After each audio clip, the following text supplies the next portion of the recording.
आइए बच्चों, पिछले क्लास में हम लोग 2 नंबर तक तो पढ़ लिए थे प्रश्नावली 1.1 का। आज हम लोग तीसरा नंबर सवाल पढ़ेंगे जो कि है आपका अभाज्य गुणनखंड विधि द्वारा निम्नलिखित पूर्णांकों के एचसीएफ और एलसीएम ज्ञात कीजिए। जिसमें से पहला सवाल है आपका 12, 15 और 21 का, फिर दूसरा सवाल है 17, 23 और 29 का, और तीसरा सवाल है 8, 9 और 25 का। तो एक एक करके हम लोग जो है सब सवाल को सॉल्व करते हैं और देखते हैं कैसे इसको बनाया जाए। तो पहला सवाल आपका क्या था, वो है 12, 15 और 21 और 21। तो इस तरह का जो सवाल होता है उसको हम लोग कैसे हल करेंगे वो सीखते हैं। तो सबसे पहले क्या करना है, आपको तीनों का अलग अलग एलसीएम निकाल लेना है। तो जैसे हम 12 का एलसीएम निकालते हैं तो क्या होगा, 2 से लगाएंगे 6 बार में लग जाएगा, फिर 2 से लगाएंगे 3 बार में लग जाएगा, 3 से लगाएंगे 1 बार में लग जाएगा। उसी तरह फिर 15 का निकालेंगे, 15 का निकालेंगे तो 2 से तो लगेगा नहीं, तो इसको 3 से लगाते हैं, 5 बार में लग जाएगा, फिर 5 से लगाएंगे 1 बार में लग जाएगा। उसी तरह फिर 21 का निकालते हैं, तो 21 का निकालेंगे तो क्या हो जाएगा, 3 सत्ते 21 होता है और 7 से 1 बार में लग जाएगा। तो अब हम मेरा जो अभाज्य गुणनखंड क्या क्या निकल के आया उसको पहले लिख लेते हैं। लिखेंगे 12, 15 और 21 का अभाज्य गुणनखंड करने पर, जब इसका अभाज्य गुणनखंड किए तो क्या क्या आया, 12 का इसका आ गया 2 गुना 2 गुना 3 गुना 1। उसी तरह फिर 15 का क्या क्या आ गया, इसका आ गया 3 गुना 5 गुना 1। और 21 का क्या क्या आ गया, इसका आ गया 3 गुना 7 गुना 1। तो अब इसमें देखिएगा, तो इसमें जो है तीनों में जो जो मैच करेगा, जो कि हमसे सवाल में पूछा है एचसीएफ और एलसीएम दोनों निकालने के लिए बोला गया है।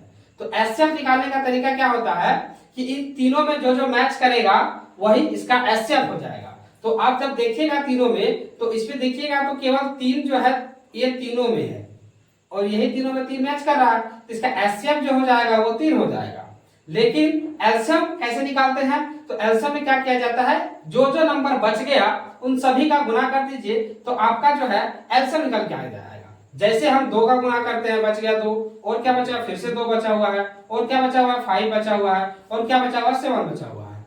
और जो और मिला इन तीनों में से जो मिलेगा उसको भी एक बार लिखना पड़ेगा। तो इसको कितना बार लिखेंगे, एक बार लिखेंगे। और 1 को लिखते नहीं, क्योंकि 1 से अगर किसी भी नंबर को मल्टीप्लाई करते हैं तो वही नंबर होता है, इसलिए 1 को नहीं लिखा जाता है। अब बाद बाकी सबको गुना कर दीजिए, आपका एलसीएम निकल के आ जाएगा। तो गुना करते हैं तो 2 दूना 4, 4 5 6 20, 20 को 7 से गुना करेंगे तो 140 होगा, 140 को 3 से गुना करेंगे तो 420 होगा। ये इसका जो है फाइनल एलसीएम और एचसीएफ दोनों निकल के आ गया। उसी तरह क्वेश्चन नंबर हम लोग 2 को देखते हैं। तो क्वेश्चन नंबर 2 मेरा क्या है उसको देखते हैं।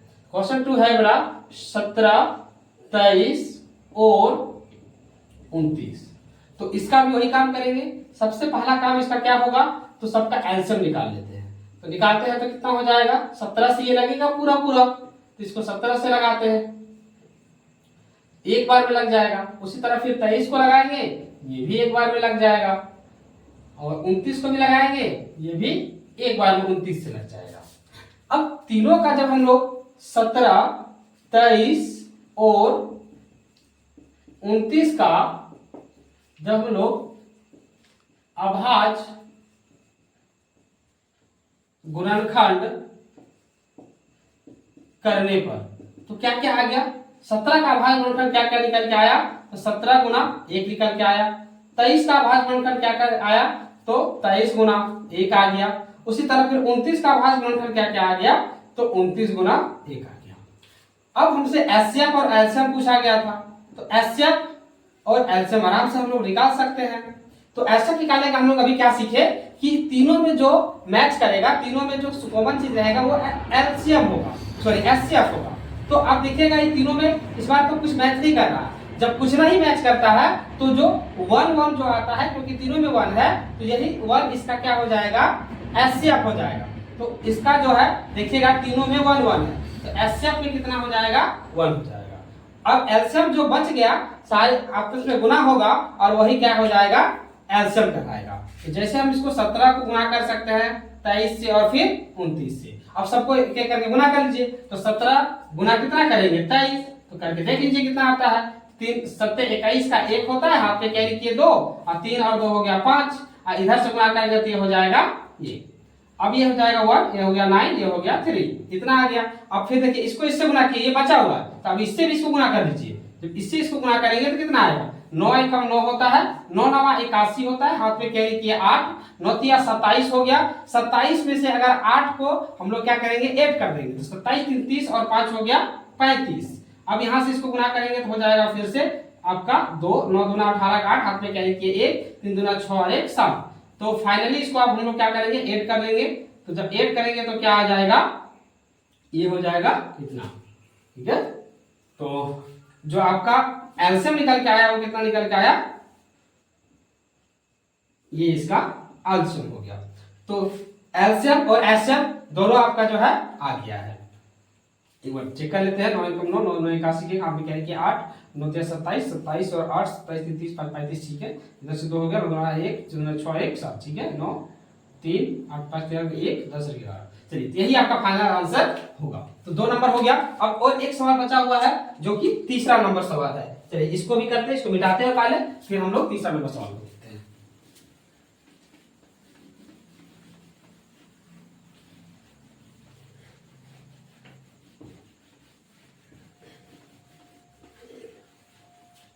चलिए तीसरा नंबर सवाल बनाते हैं और देखते हैं कि कैसे इसको बनाया जाए। तो तीसरा नंबर जो मेरा सवाल है वो क्या है कि 8 9 और कितना है 25 है। अब उसी तरह अभी हम लोग सीखे हल करने के लिए, तो कैसे हल करेंगे, पहले 8 का एलसीएम निकाल लेते हैं। तो 2 चौके 8 होगा, फिर 2 से निकालेंगे, 2 दूना 4 होगा और 2 एकम 2 होगा। उसी तरह फिर 9 से निकालेंगे, तो 3 दिया 9 होगा, फिर 3 से एक बार भी। उसी तरह फिर 25 का निकालेंगे तो 5 से लग जाएगा, 5 से कितना बार लग जाएगा 5 बार में लग जाएगा, फिर ये 5 से लगेगा एक बार में। तो फाइनली जो है मेरा 8 9 और 25 का अभाज्य गुणनखंड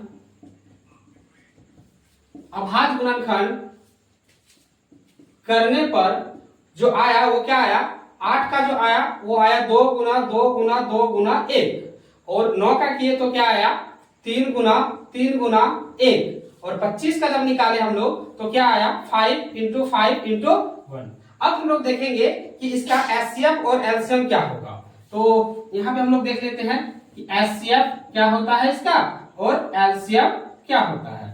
तो एचसीएफ अगर हम लोग देखें इसका, तो जो मैच करता है वही इसका एचसीएफ होता है। तो इस बार जब हम लोग देख रहे हैं तो इसमें कहीं 2 नहीं है, इसमें भी नहीं है, इसका कुछ भी मैच नहीं कर रहा है। जब कुछ नहीं मैच करता है तो इसका जो ये 1 1 होता है यही इसका एचसीएफ हो जाता है। तो इसका एचसीएफ जो होगा 1 होगा, और बाद बाकी जो बच गया वो एलसीएम हो जाएगा। तो इसको आप जो बच गया उसको लिख लीजिए। तो 2 गुना 2 गुना 2 गुना 3 गुना 3 गुना 5 गुना 5। अब इसको आपस में गुना कर दीजिए। तो क्या करते हैं हम लोग, 2 दूना 4, 4 दूना 8, 8 तिया 24, 24 तिया 72, 72 को गुना कर लीजिए 5 से, ठीक है। तो 72 को गुना करते हैं 5 से तो कितना हो जाएगा, 5 दूना 10 का 0, हाथ में कैरी किए 1, 7 5 35 और 1 36, 360 हो गया। फिर एक 5 बचा हुआ था, इससे भी गुना करना होगा, तो ये हो जाएगा 0, 6 5 36 का 0, हाथ में कैरी किए 3, 5 क्या 15 और 3 18। मतलब फाइनली जो है इसका 1800 इसका आंसर निकल के आ गया। एक बार फिर से चेक कर लेते हैं। 2 दूना 4, 4 दूना 8, 8 5 40, 40 40 5 200, 200 और इधर से 9, ठीक है, यही होगा इसका। तो 18 से इसका फाइनल जो है आंसर आ गया। एचसीएफ और एलसीएम दोनों निकल गया। अगर इसको समझने में अगर आपको कहीं भी कोई कठिनाई अगर हुआ होगा तो आप जो है कमेंट करके पूछ सकते हैं कि सर ये कैसे होगा। क्वेश्चन नंबर 3 हम लोग सीख लिए। अब हम लोग क्वेश्चन नंबर जो है 4 को बनाते हैं। क्वेश्चन नंबर 4 क्या है देखते हैं। बोला है कि एचसीएफ 306,657 बराबर 9 दिया है, ठीक है। तो आपको ज्ञात करना है। तो चलिए ये सवाल जो है कैसे बनाएंगे इसको हम लोग सीखते हैं। तो सबसे पहले आपको क्या करना है वो आपको देखना है। तो आप जो है इसमें क्या क्या दिया हुआ है, तो बच्चों को यही प्रॉब्लम रहता है कि आखिर इसमें दिया क्या क्या चीज है, यही नहीं समझ में आता है, तो कैसे वो सॉल्व करेगा। सबसे पहले आप लिखिएगा कि दिया गया है, क्या लिखिएगा, दिया गया है। अब क्या क्या इसमें दिया गया है वो देखिए। तो यहाँ पे जो है दिया हुआ है HCF दिया हुआ है 9, HCF जो है वो आपका 9 है, और इसमें जो है ये दोनों LCM और HCF दिया हुआ है, और ये दोनों जो है पहली संख्या और दूसरी संख्या दिया हुआ है। तो आप इसको मान सकते हैं पहली संख्या। आप मान लीजिए कि एक जो है क्या है, पहली संख्या है, जो कि आपका कितना दिया हुआ है 306, और दूसरा कितना दिया हुआ है, दूसरी संख्या जो दिया हुआ है वो आपका कितना दिया हुआ है 657। इसके बाद लिखिएगा कि हम जानते हैं कि, आप क्या जानते हैं, तो लिखिएगा कि पहली संख्या गुना दूसरी संख्या बराबर LCM गुना HCF, ये इसका फॉर्मूला होता है। तो पहली संख्या आप क्या माने हैं 306, गुना दूसरी संख्या क्या माने हैं 657, LCM आपको फाइंड आउट करना है, और HCF जो है आपका 9 दिया हुआ है। तो अब आप क्या कीजिएगा कि देखिएगा, लिखिएगा 306 गुना 657, और ये गुना में है, जब इसका पक्षांतर होगा तो ये कहाँ चला जाएगा, भाग में चला जाएगा, और ये इधर क्या बच जाएगा मेरा LCM बच जाएगा। अब इसको कटा दीजिए, तो कटाइएगा तो कितना कट जाएगा, इसको देखिएगा, जब कटाइएगा तो 9 से ये 3 बार में कट जाएगा, 9 तिया 27। अब यहाँ से कैरी बच जाते हैं 9 चौके 36, मतलब फाइनली जो है ये 34 बार में कट जाएगा। तो आप लिख सकते हैं आप क्या चीज 34 गुना 657 और बराबर LCM। अब क्या होगा, इसको गुना कर लीजिए, तो देखिए 600 कितना था, 600 कितना था 657 था, इसको गुना कीजिएगा 34 से, तो 7 का 28 होता है, 28 का 8 लिखे, कैरी बच गया 2, 5 20 और 2 22 का 2, हाथ में कैरी बच गया कितना 2, 6 24 और 2 24 और 2 कितना होता है 26। फिर एक अंक हटाते हैं, फिर इसको गुना करते हैं, 7 21 का 1, हाथ में कैरी किए 2, 3 5 15 और 2 15 2 17 का 7, हाथ में कैरी किए कितना 1, 3 6 का 18, 1 कितना हो गया 19। अब सबको जोड़ दीजिए, जब सबको जोड़िएगा तो 713, हाथ में कैरी किए 1 9 11 और 1 12, 12 का 2 होगा, फिर से कैरी बचेगा कितना 1 1 और 1 कितना हो गया 2। तो फाइनली जब इसको हम लोग ऐड करेंगे तो वो कितना आ जाएगा 22,338। तो अब हम लोग क्या किए, इसको ऐड करके देख लिए कितना आया, इसको हम लोग यहाँ पे लिख देंगे, और यही आपका क्या हो गया फाइनल आंसर हो गया। ठीक है, अगर कहीं समझ में नहीं आया होगा तो आप कमेंट कर सकते हैं, कमेंट से करके पूछ सकते हैं कि सर हमको यहाँ पे समझ में नहीं आया। ठीक है, चलिए आज के लिए इतना ही, लोग नेक्स्ट वीडियो में जो है 5 6 7 को देखेंगे और नेक्स्ट वीडियो में इस चैप्टर को कंप्लीट करेंगे। चलिए आज के लिए इतना ही।